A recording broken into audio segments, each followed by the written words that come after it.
Hi there and welcome to another Adventure Bikes Australia video. My name is Ben and I'm not an expert motorcycle rider or motorcycle mechanic in any way whatsoever. In this video I'm going to be unboxing, installing and reviewing the Carpuride W702 Pro Apple CarPlay and Android Auto unit.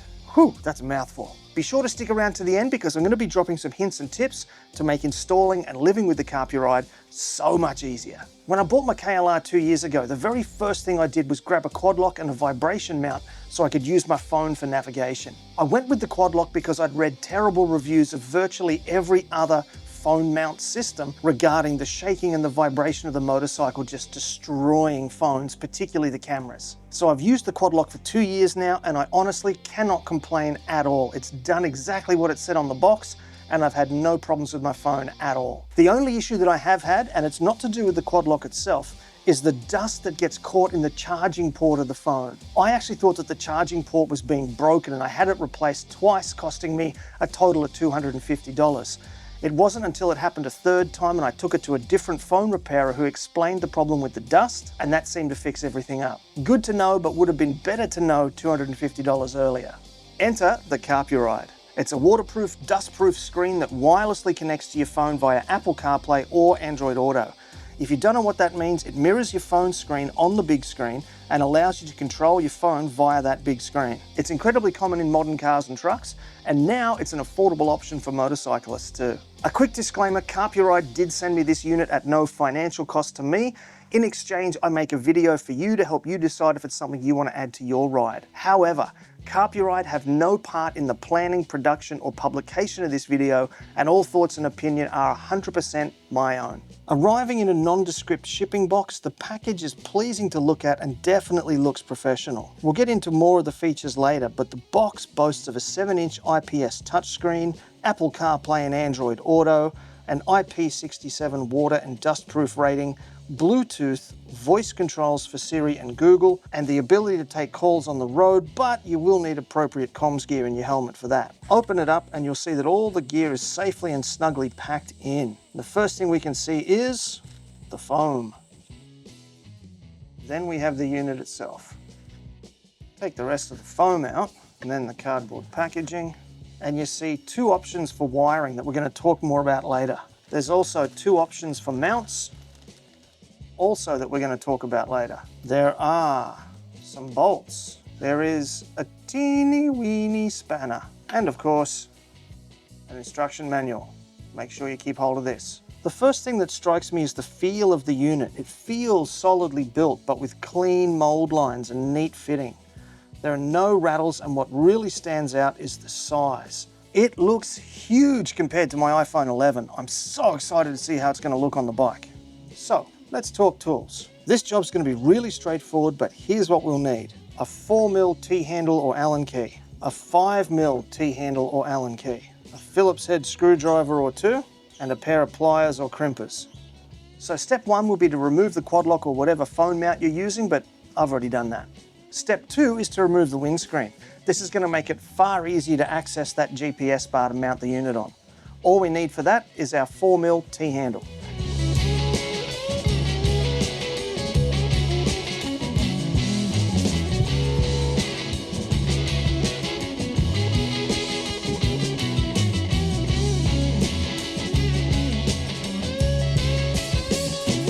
Step three is to mount the mount on the mount before you mount the bike and ride it up the mountain.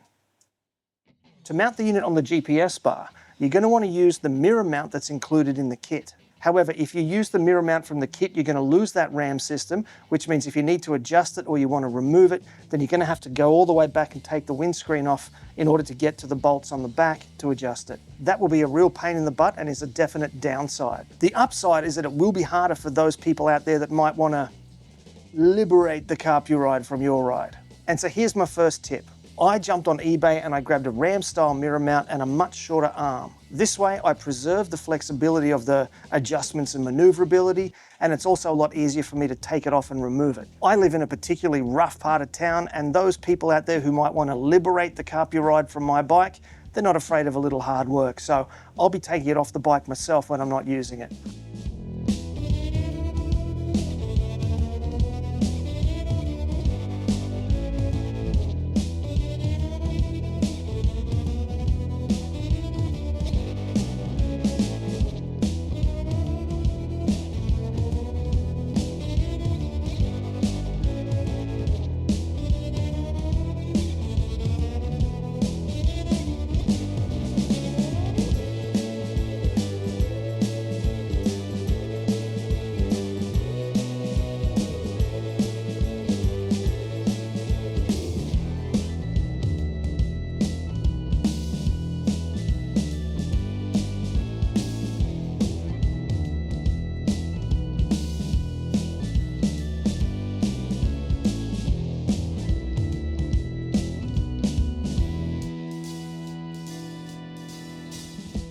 Now,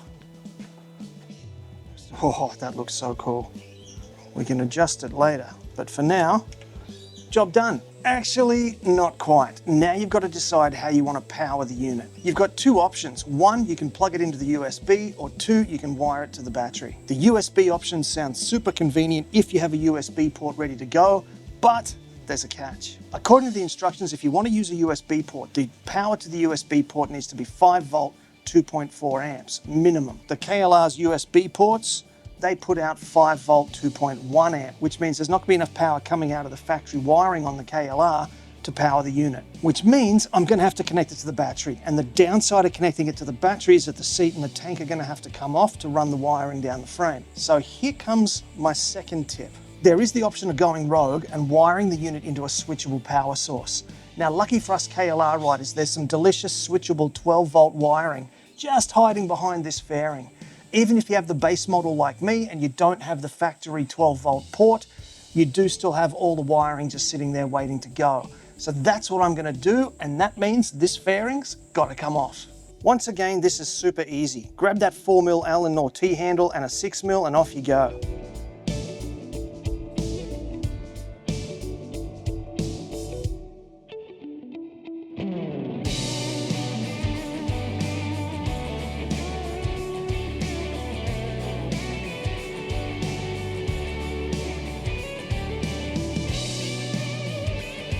Don't forget about these little Phillips head screws in the inner guard. They tend to blend into the background, and if you forget them, you might damage the fairing if you just try and rip it off.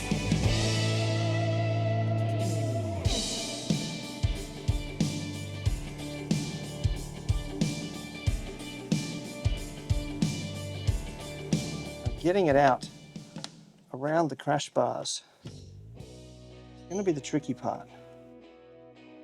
I really don't want to take them off if I don't have to.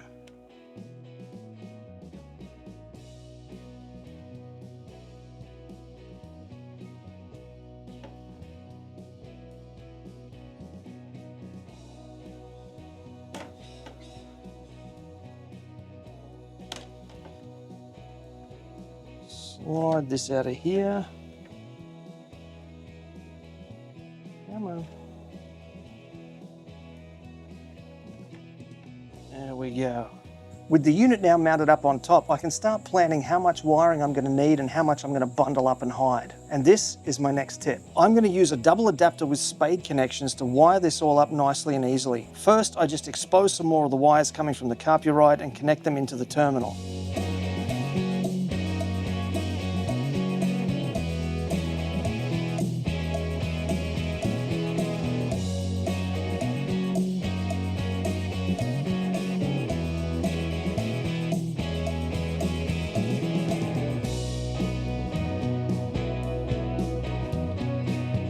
And of course, it's all tidied up with shrink wrap and electrical tape.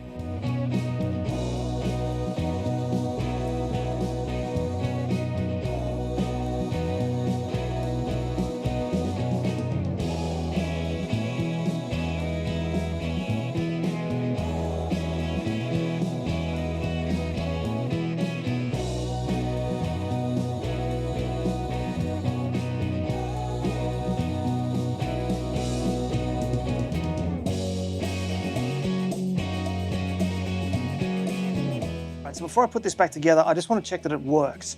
In theory, if I just turn the key on, the Carpuride should turn on. Oh, yes!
With the bike now put back together, let's have a play.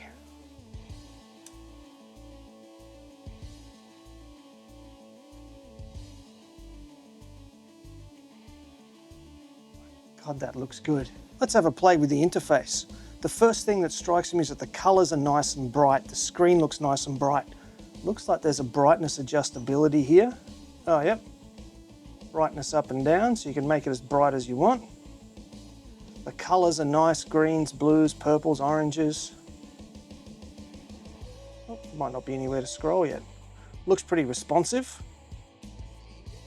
Obviously I haven't got my phone connected yet, so I don't have pages of menus to scroll through. Let's check the speed of response.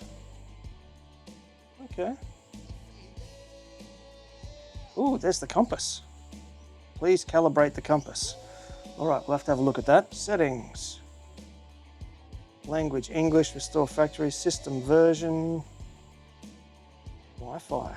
Oh, there we go. Carpuride's got its own Wi-Fi system.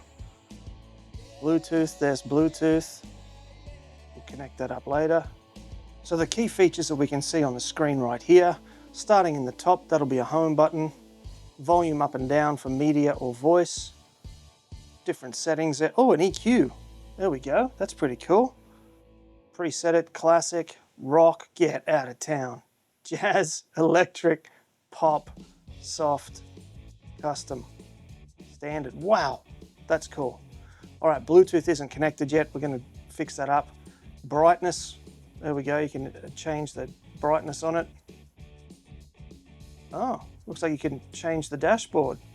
You can see it changing behind me there. I'm just going to leave it plain black. So the thing that we're all here to see though is the CarPlay and the Android Auto. Now I've only got an Apple, so that's all we're going to connect. So the first step is to find the Bluetooth. Carpuride, there we go.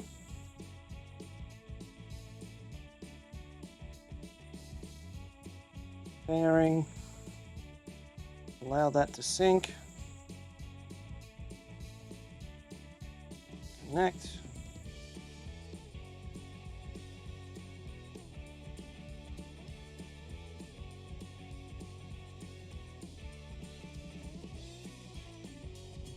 oh yep, there we go, Carpuride 540, oh it says not connected, oh there we go, beautiful, oh, how good does that look?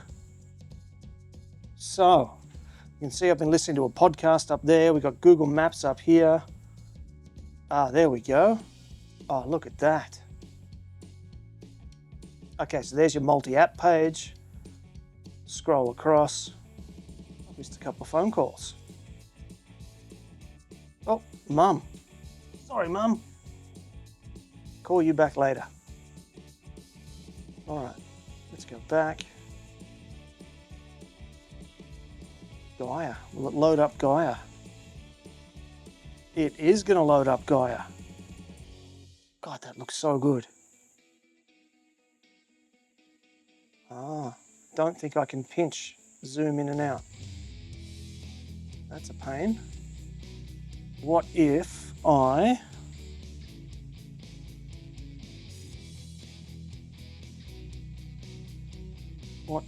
open Gaia on my phone?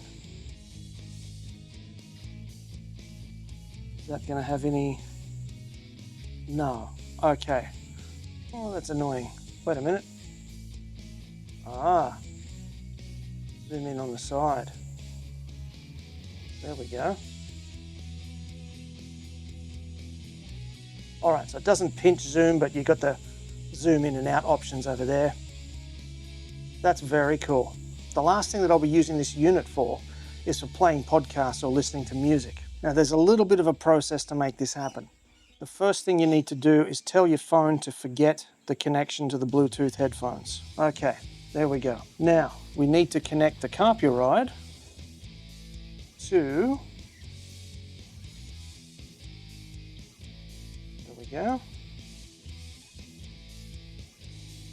All right, I just got the ding ding in my ear saying it's connected. Let's go back to CarPlay.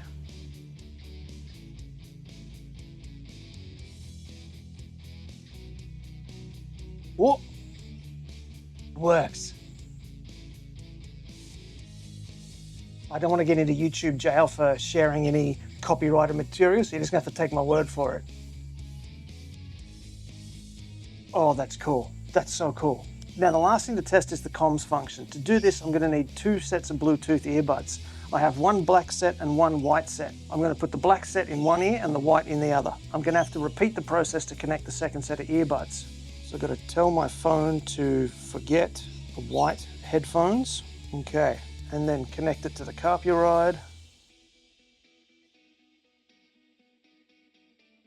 They should appear here on the screen. There we go. All right, so now it looks like we've got both sets connected. So, can the rider and the pillion both hear the podcast?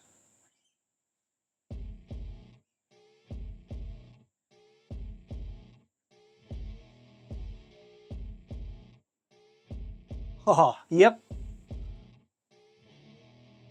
So that's the first part of it. Now the second part, it's not just a dual Bluetooth output system. It should also be able to help communicate with each other. So let's jump into the manual and work that out. Okay, so there should be an intercom button on the home page. Ah, is that the walkie-talkie button? Oh. Okay, so I can hear myself talking now. So the microphone in the black one is picking up, sending it to my phone, and then sending it to the CarPlay, which is then sending it to the white earbud. So that's pretty cool. That would mean if you both had 2 helmets with all your gear wired up, then you could have conversations between the pillion and the rider. That's pretty cool. Huh. And then you can just turn it off again. Nice. So now that we know that it all works here in the studio, let's go for a ride and see how it works in real life. All right, so here we are just out of a Willenbar, heading out to the Hidden Valley swimming hole, which is going to be pretty glorious. And I've been playing with the Carpuride here this morning, and there's a couple of things I've noticed.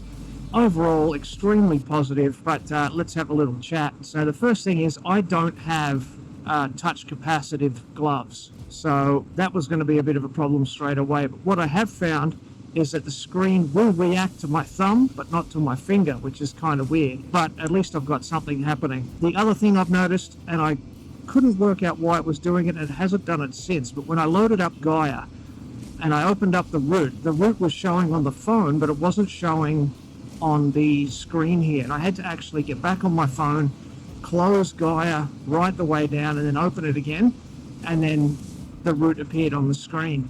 Now I'm guessing that that's probably more to do with the app than to do with the Carpuride, so I'm going to let that go for now. And like I said, it hasn't done it again the rest of the morning so far, so can't really complain too much about that. The next thing is, and again I think this is more to do with the app than the unit, is for some reason the map seems to have gone into dark mode. And I've turned the bike on and off several times, opened and closed the app several times. For some reason, it's showing me the regular map on the phone and dark mode on the Carpuride.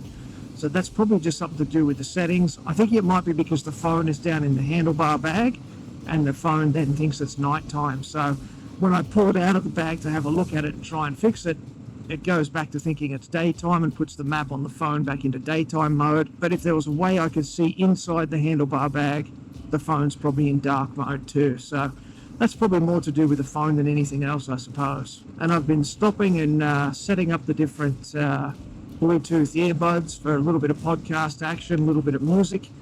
And the only thing that I have found that I really haven't liked about the Carpuride is that the only way to adjust the volume is to go all the way back through to the home menu, into the Carpuride, I guess you call it an app, into the Carpuride home menu, and then get in there and adjust the volume from there. I reckon a waterproof rocker switch up here on the top would be awesome. But yeah, so far, very impressed with the Carpuride. Very impressed indeed.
All right, so it's now 3:30 in the afternoon and I've been out with the Carpuride all day, and I made a few comments this morning and those comments still stand. And there's a couple of things I've noticed. If I have Gaia open on the phone, for some reason the map on the Carpuride goes dark.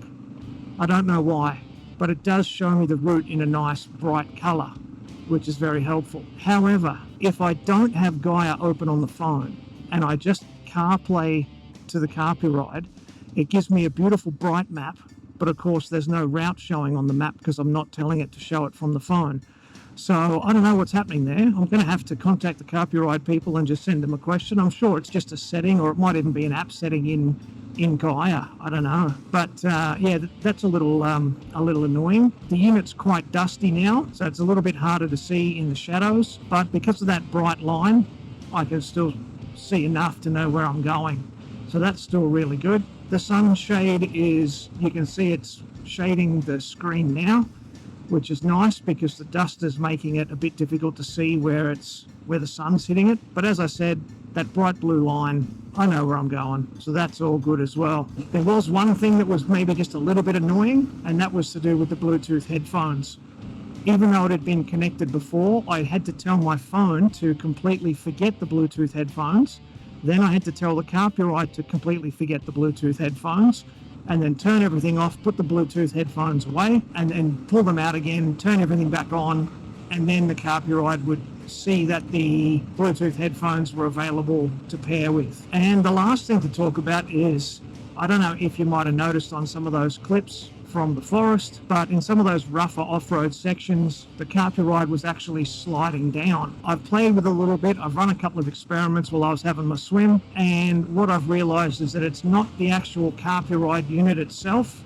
It's the mount that I put onto the GPS bar that I bought off of eBay. So it's the non-Carpuride branded mount that's slipping a little bit under heavy vibration. So I'll have to get home, pull that apart, maybe put a little strip of rubber in there to give it a bit of extra grip, pat it out a bit more, and hopefully that'll take care of that problem. But I think that's it, yeah. So thumbs up for the Carpuride.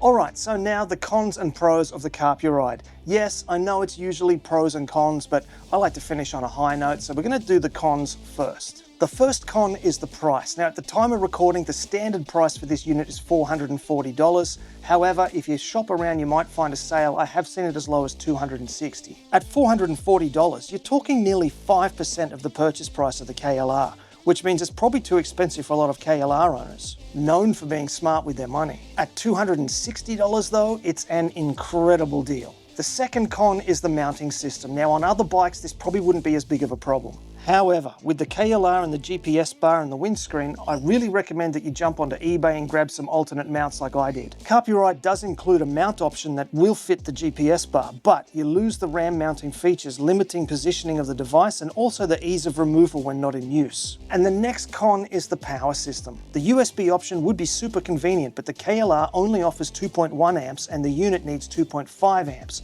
necessitating the custom wiring you've seen me do today.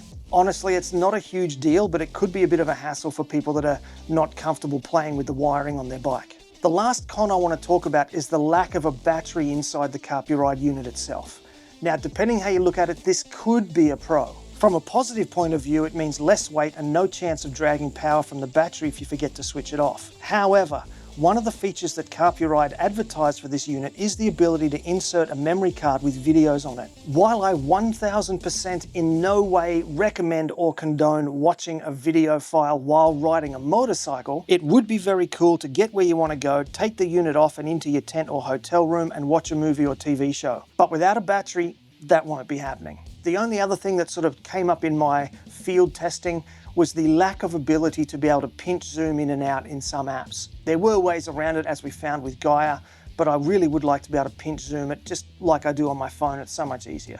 But now let's talk about the pros. Now, as I said before, if you can find this at $260, it is a steal. The unit is far, far bigger than a phone screen and is actually around the same size as the CarPlay stereo in my four-wheel drive. It actually looks bigger, but if you take into account the bezel, the usable screen size is about the same. And while we're talking about cars and trucks, if you install it the way that I did, you can easily pop it off, get a suction cup ram mount, put that on the windshield of your car or truck that might not have CarPlay, throw that in there, keep the USB connector, connect that up, boom, Apple CarPlay everywhere you go. That literally doubles the practicality and the value of the Carpuride. Another pro of the Carpuride is that it can cure a common complaint made about the KLR, and that is the lack of information available to the rider that other bikes have. Theoretically, you could grab an OBD plug and get a lot of info we're missing out on up on the screen. Things like RPM and operating temperatures. Perhaps the biggest pro for me though is the size of the screen. As much as we tell our families that motorcycle riding is incredibly safe, we all know it's not the safest hobby out there, and having this big screen available instead of squinting at a phone is a huge plus. It also allows us to see more of the screen, which means we can see more of the route at once. This lets us plan our turns well ahead of time, reducing confusion, last-minute changes of direction, and otherwise kind of dodgy stuff like that. So here's what it boils down to with the Carpuride. It's a reasonably priced unit that brings modern amenities to an aging warhorse like the KLR. It allows us to have more information available on a bigger screen, it removes the risk of ruining a phone 10 times the price, and has the potential to be expanded upon, offering even more with an OBD attachment. Not a bad investment in my books. If this video's made you think you need to put a Carpuride on your bike, check the description because there's going to be a link and a discount code in there. And now would also be a great time